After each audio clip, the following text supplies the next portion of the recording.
plus is the same as saying 1 proton. Now, why is that important, H plus? Because if we're talking about alkalinization and acidity, acidity is measuring the concentration of that. Yes? What does pH stand for? Positive hydrogen. Right. That's actually a misnomer. pH is actually a mathematical term. P, well, does anybody know what the H stands for? Hydrogen. Are you sure? Final answer? You're wrong. It's actually proton. That hydrogen actually refers to this. Yes? The P is actually a mathematical term. P means negative logarithmic concentration of. Now you're all looking at that in puzzlement. All it is a ruler. Yes? That's all it is. It's a way of measuring. Now we can measure things in arbitrary units. Goes from 1, 2, 3, 4, 5, 6. That's what it is. It's a negative. That's what this is. Negative logarithmic concentration. This is the measure. What are we measuring? Protons. Concentration of protons. Now, how do we equate that in numbers? If you have 1 proton, we're going to give the arbitrary unit 1. If you have 10, we're going to give the arbitrary unit 2. If you have 100, we give the arbitrary unit 3. Do you see what I'm doing here? 1, 10, 100, 1,000, 10,000, 100,000. Yes? 1, 2, 3, 4, 5, 6. So the reason being is because concentration is something which is a lot of. Yeah? Are you all with me so far? Yes. Yes. Right. Now just to confuse the hell out of you, what we're going to do now is we're going to flip it over. So instead of signing the number 1 to 1, we're going to give the number 14. Instead of assigning number 2 to 10, we're going to give the number 13. And we're going to go reverse. So that means less is more and more is less. Yes? So if you've got a huge concentration of protons, we're going to give that a low number or a high number? Low number. And if we only have 1 proton, are we going to give that a low number or a high number? High number. Is that right? Yes, you're right. Yes, yes. Well done. Good. Yes, you're all on the ball, yeah. Right. So high number means low, low number means high. Good. Now, if you have a high number, that means you have 1 low number of protons. Is that alkaline or acid? Alkaline. Alkaline. So you're with me. So that's the pH scale. That's how the pH scale works. So when you get that bottle or that glass, and you put in the pH tester, right? If there is 1 proton in there, and you put the pH tester in, what color should that bottle or that liquid turn in? Purple or orange? Excellent. And if there's loads of protons, and you add the pH tester, what color should that be? Right. So now we're all on the same batch. So now you understand how the pH works. That is basically pH. You're measuring the concentration of this. You're not measuring this, and you're not measuring this. Now we're going to come on to this. This is H2. Can anybody tell me what these two atoms are? 2 protons. What are they? So hydrogen, as we know, has 1 proton, 1 electron. But is this particular atom happy? No. Why not? Because it has an unpaired electron.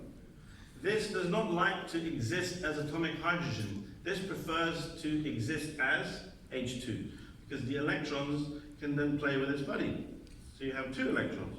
This is H2. And that is a gas. How do we know it's a gas in our machine?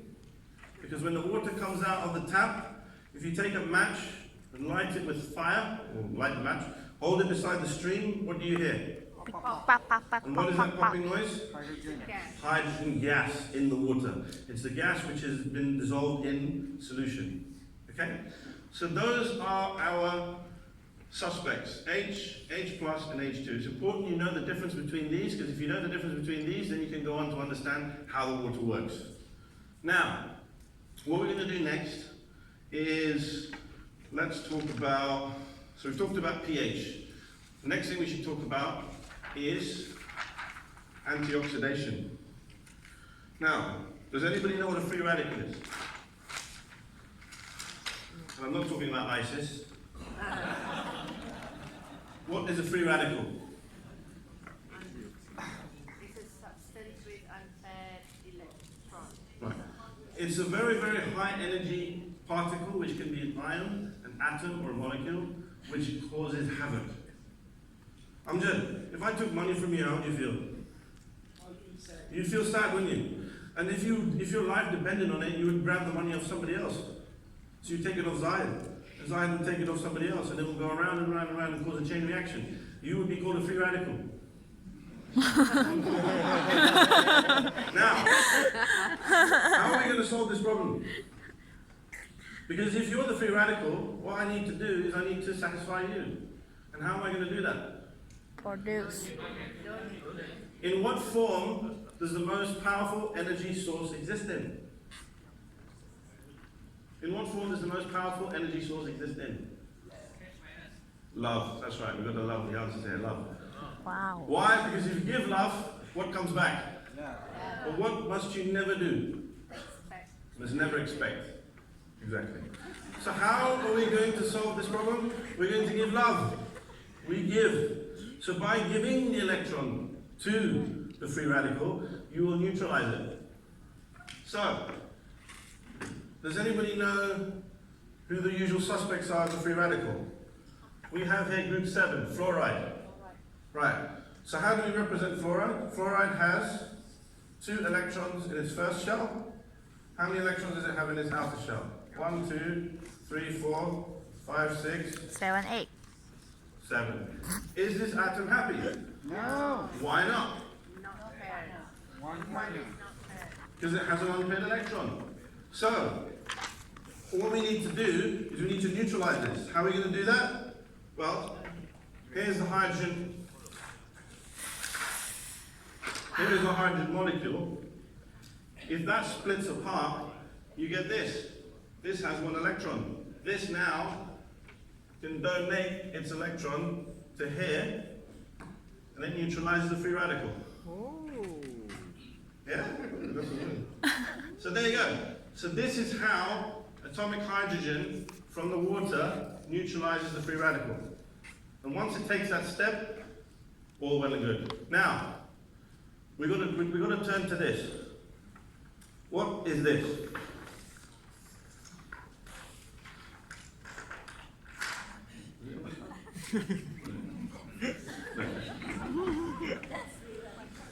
Behind door number 2. You're lost already. Everything will become clear. Does anybody know what this is? Cell. Cell, well done. It's not an orange. Exactly. Right. Now, what happens is free radicals in our body can cause havoc. And how it does that, it can damage cells. Does anybody know what this is? New. What's inside here? DNA. So what you can get is you can get free radicals going and damaging the DNA, causing major havoc. Yes, it can change the structure, change the information in the cell. And it can cause damage in the cell itself. So what we need to do is we need to neutralize that free radical from causing damage. And as you can see, that's how we achieve it. Yes? Now, the next thing we need to look at, after we talk about antioxidation, which is what this is we need to talk about microcluster. Yeah? Now, that's a little bit more difficult. The reason being is because up until now, I've never explained it properly. As a matter of fact, nobody has explained it properly. They talk about small molecules and big molecules. Now, the way in which we can, if you go up to a physicist and talk about the water molecules clumping together and not fitting into the cell, because what are these things called? Aquaporin channels, who was discovered by? Peter Agre in 2003. Excellent, you guys know. So, the water molecules fit through that hole. But if you're going to talk to a physicist, the best thing to say is that it's not the size of the atom, it's not the size of it, it's the vibration. The vibration is such that that water molecule can fit through into the cell. So what you have with this microcluster capability is you have the most efficient transportation mechanisms or vehicles possible. with Kangen because of the way in which the water molecule is structured. Now, how do we achieve that? Well, does anybody know what this is? What is this molecule? H2O. Excellent. So you've got 2 hydrogens and 1 oxygen. And that's usually how it's shaped. It's usually shaped like that. And what happens is when you stack them all together, they keep on stacking up like that. You see? And this will form some sort of molecular structure. Right. Now, that's a little bit oversimplified. So what I need to do is make it more complicated. Now, how do I do that? Right, because we like complicated things. What we need to do, first of all, is look at it from a different perspective. Now, oxygen is a huge molecule compared to hydrogen. Because if we look at oxygen, it's in group number 6, which is this one. So it has how many electrons in its outer shell? 6. And how many in its inner shell? 2. So what you have there is you have 2 in its first shell, so that's what's represented by these arrows up and down. So they're both spinning opposite each other. So there's 2 there, and then you have 2, 4, 5, 6. So you have 2 paired ones in the outer shell, and 2 unpaired electrons. And what happens is, can anybody tell me what this atom here is? This is hydrogen. Now hydrogen has 1 proton and 1 electron. This electron here is blue, representing hydrogen. This one is green, representing oxygen. Same on this side. This electron is blue, representing hydrogen. This electron. When you put that together, what you're forming is some sort of a magnetic type of structure. And the reason why I use the word magnetic is because what you have here in the oxygen atom is you have 1, 2, 3, 4, 5, 6, 7, 8 protons. These protons will pull down on the electron charges. Yeah? It pulls it in. But when you introduce the hydrogen atoms near it, it alters the structure and forms this kind of shape. Yeah? Because you have these 2 clouds intertwining with this cloud. This proton pulls here. This is like a tug of war. So if I've got 2, okay, I have 2 volunteers. 2, yeah, you can come up. Come on stage. Let's give him a hand. One more. Excellent. So you stand here. You stand here. Excellent. So I'm oxygen. No, stand here. Stand just here. So I'm oxygen, and these are 2 hydrogens. So you hold my hand. You hold my hand. And basically pull away from me. And I'm pulling. So I'm the big guy. So I'm pulling. Yeah, that's fine. So that's H2O. You go and sit down. This is OH, by the way. We're coming on to that. Right. So that's H2O. So you have a system where that structure is like that. See? Now, is this Kangen? No. No. Right. So now we're going to That talk is about Kangen. normal water. Now Kangen is over here. かわいい。 Right, so that's H2O. あのね、かわいいですよね。 We'll skip this one. We'll come back to that. Okay. Now this is OH. Oxygen, hydrogen. Yeah? Now, what we have now is we again have your 8 protons pulling down on those clouds. And you have 1 proton. What does this represent? Hydrogen. Hydrogen. So this proton is pulling again. But you see this proton has been kicked out. See? This is OH minus, and this is H plus. Why is this called OH minus? Because it has 1 electron extra. Think about it. You have 1, 2, 3, 4, 5, 6, 7, 8, 9. Yes? Then you've got 2, 4, 6, 8, 10. You have 1 extra electron. So this is OH minus. But by losing this proton, the cloud comes down. So can you see now why Kangen water, the molecule, becomes smaller? Yes? Yes. Because you see, this is what it would look like. This is what you've lost. this bit here is lost. So when that comes away, the molecule becomes smaller. So that is Kangen water, OH minus. And what else is missing from Kangen? What else is missing? The secret ingredient? Secret ingredient? And What's the secret ingredient in Kangen water? Hydrogen? Molecular hydrogen. That's this. Yes. This structure here. So this plus this is Kangen alkaline water 9.5. Yeah?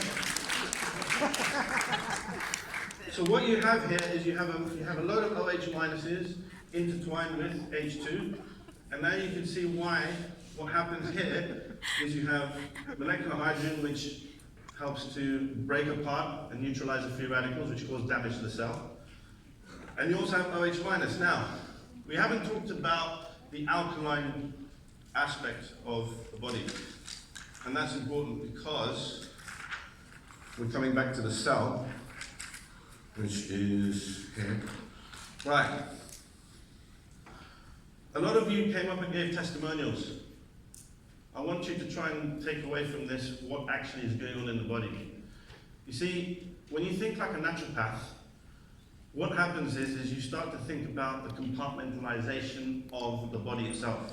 So, how do we talk about that? Well, 70 kilogram male has how many liters of water? How many? Say again? 49. Any takers on 49? Any higher or lower? Higher, yeah, how much? So 55 liters of water in a male, 70 kilogram male. Any advances on that? 52? Okay. Second. How much? 50 plus minus. Okay. It's actually 45. 45 liters of water is in a 70 kilogram male. Now, how many liters of there in the blood? How many liters of fluid in your blood? 5, which is 8 pints. 5 liters is in the blood. What's my next question going to be? What's my next question going to be? Where's the other 40? Eh? Where is the other 40? Go to the cell. Right. How many cells have we got in our body? Brilliant. Between 30 to 70 trillion cells in our body. If you were to extract all the fluid from each and every single cell, you would arrive at the number 25 liters. But that's in the So, intracellular space. Where's the missing 15? extra. In the extracellular space. Yeah? Now, this is very important because if we take a bottle of Kangen water, where is most of that water going to end up? Inter. Intracellular. Yeah? 25 liters, or whatever proportion that is of 45, will end up intracellularly. 5 liters will end up in the blood. And why do we know this? Because of the microcluster. That water can penetrate anything. As my friend Bob Wright said yesterday, as soon as the water touches your lips, it goes into the body. Yeah? It doesn't end up sitting in the stomach. It aims at actually distributing into the body. It takes 30 to 60 seconds to reach your brain. It doesn't do that through the stomach. It goes through the cell and it spreads like capillary action through this. If you imagine a sponge and you put water on one side, it goes through the whole thing. And it goes to the brain and it causes some headaches in some people. And why does it cause a headache? Because the water changes the pH environment intracellularly and these cells start to fire. And in addition, this cell will also increase its productivity because you've optimized the pH within the cell. You've got to think of this like a factory. If you have a factory, you're making cars, and you turn the temperature down in the factory, are the workers going to work efficiently? No? If you don't feed the workers, are they going to work? No. So these are the things you've got to do. You've got to try and change the environment within the cell so that you can increase productivity. And this is why, when this Kangen water gets into the system, it allows the cell to become optimized so that it can produce increased productivity. So you get an increase in melatonin, which helps you sleep, and you get an increase in serotonin, which increases your energy levels. See? So can you see how we're putting the two together, how the water, how it affects the body? Does that help? Yes. Excellent. So, Now, this compartment is where I come onto the natropathy side. Natropathy is important because, does anybody know what the pH of blood is? 7.36. So the normal pH of blood is actually between 7.35 and 7.45. If you mess around with pH of blood, what happens? If you go that way, you get what's known as acidosis. If you go too far this way, you get alkalosis. And these are shock states. The body goes into a sort of shock. And the two organs responsible for trying to maintain that equilibrium are the kidney and the Lung. lung. See? Now, something else that goes on which is very subtle, which is to do with the pH of the blood. Our body tries really, really hard to try to maintain that pH. And in so doing, it draws upon these elements.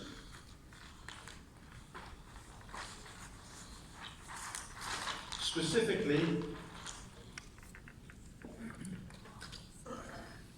this group: calcium, magnesium, sodium, potassium.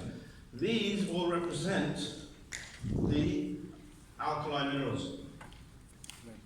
It gets the calcium from the bone, it gets the magnesium from the muscles. Sodium and potassium, you know, is within the cell. You've got more potassium in the cell and sodium out. And it draws on that. And by drawing on these minerals, the pH tries to stay more this side, in an alkaline range. Our body craves trying to stay in this alkaline range. And that's how it does it. It draws on this. Now, if you have blood, for example, in the brain, or we had somebody who mentioned that they had problems with the knee, isn't it?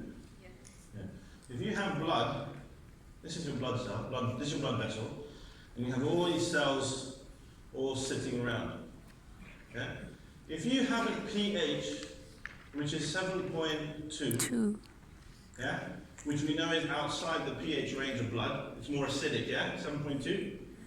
What's going to happen is all that acidity is going to spread into the cells, into the surrounding connective tissue. And what happens to these cells? What happens to those cells? They undergo a change. They can become inflamed, arthritis. They can undergo cellular change.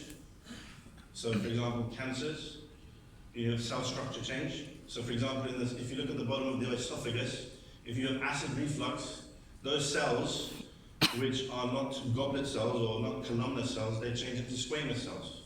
Or the squamous cells turn into goblet cells, that's right. So the squamous cell is not used to a high acidic environment, but the columnar cell is. So those squamous cells start to turn into, so that's the start of Barrett's esophagus, or gastroesophageal reflux. So this is why I heard somebody here mentioning that they had problems with reflux. Yeah? So this is what happens, the cellular changes because of the acidic environment. Now, can anybody tell me what influences that pH? What causes that pH? What things do you do in your life that exposes you to acid? Stress, drugs, flour, smoking, yeah, soda, all of these kind of foods, processed foods. They will cause your acidity levels to go up. And if it goes up, it affects the blood.